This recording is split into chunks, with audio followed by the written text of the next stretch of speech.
علیکم ورحمۃ اللہ وبرکاتہ۔ مولانا محمد الیاس گمن حفظہ اللہ تعالیٰ کا پیارا اور قیمتی جملہ۔ وہ فرماتے ہیں کہ ایک تبلیغی بھائی کو جنون سوار ہوا کہ میں عالمہ سے شادی کروں گا، عالمہ سے کروں گا، عالمہ سے کروں گا۔ محبت ہے، دل لگی ہے، گھر میں دین آئے گا، دین سیکھیں گے بچے، محلے والے، پڑوسی، رشتہ دار۔ ایک جنون تھا، تو اس کی شادی ایک عالمہ سے ہو گئی۔ تو اس نے مطالبہ کیا کہ قرآن و سنت کے مطابق میرا حق ہے۔ وہ کیا حق؟ یہ ہے کہ مکان علیحدہ مجھے بنا کر دو۔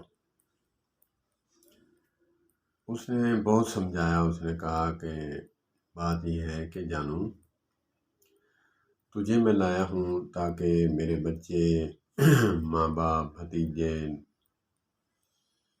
بھانجیاں، بھتیجیاں سب دین سیکھیں گے، تو علیحدہ مکان مانگتی ہے، تو میرا تو وہ مقصد فوت ہو گیا۔ کہا کہ میرا حق ہے، اگر نہیں ہے تو بتا دو، کسی عالم سے جا کر پوچھو۔ وہ فرماتے ہیں کہ کسی عالم کے پاس گئے، انہوں نے کہا کہ ایسا کہنا کہ تیرا وہ حق ہے، میرا ایک حق بھی ہے، وہ یہ ہے کہ میں دوسری شادی کرتا ہوں، وہ بھی عالمہ ہوگی، وہ میرے گھر دین کا کام کرے گی، اور تجھے علیحدہ مکان بنوا دیتا ہوں، تیرا حق تیرے پاس، میرا حق میرے پاس، اور میرے ماں باپ کی کیئر بھی کرے گی، دین بھی سکھائے گی۔ تو جب گیا گھر، کہا کہ میں نے علماء سے رابطہ کیا ہے، پوچھا ہے۔ کہتی ہے کیا؟ علماء فرماتے ہیں کہ ٹھیک ہے، اس کو مکان بنوا دو، اس کا تو حق ہے۔ کہا کہ پھر کب شروع کرتے ہیں؟ کہا کہ ہاں، ایک اور بھی بتایا کہ تیرا بھی حق ہے۔ وہ کیا حق ہے؟ وہ یہ حق ہے کہ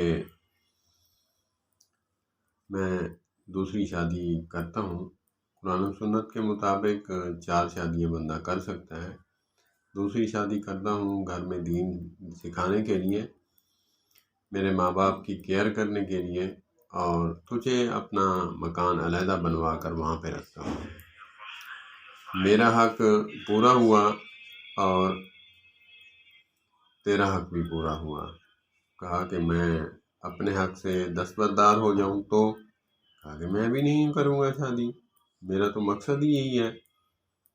کہا کہ میں اپنا حق چھوڑ دوں۔ کہا کہ میں بھی اپنا حق چھوڑتا ہوں۔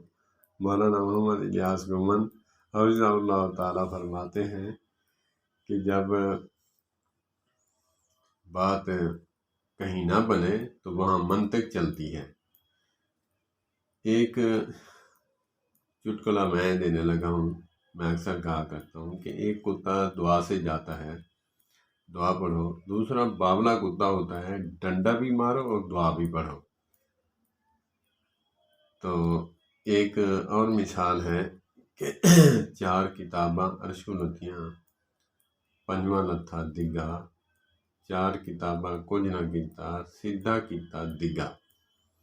اس میں ایک جملہ کہا کرتا ہوں، 4 کتاباں عرشو لتھیاں، 5واں لتھا دگا، 4 کتاباں بھی سب کچھ کیتا، لیکن سیدھا کیتا دگا۔ اللہ پاک ہمیں سمجھ عطا فرمائے۔ اللہ پاک ہمیں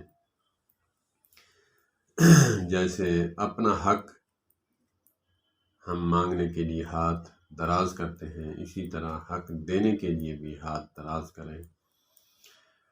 حق لینا پڑے تو قرآن و سنت کا سہارا لینا، اور حق دینا پڑے تو ہمار کے زکر کی طرح سکڑ جانا، یہ کہیں کا انصاف نہیں ہے۔ اللہ پاک مجھے بھی دین کی سمجھ عطا فرمائے، سننے والوں کو بھی، سب کو، پوری امت مسلمہ کو، مگر جو سمجھے گا۔ اللہ پاک بھی اس کی حالت نہیں تبدیل فرماتے جس کو اپنی حالت بدلنے کا خیال ہی نہ ہو۔ السلام علیکم۔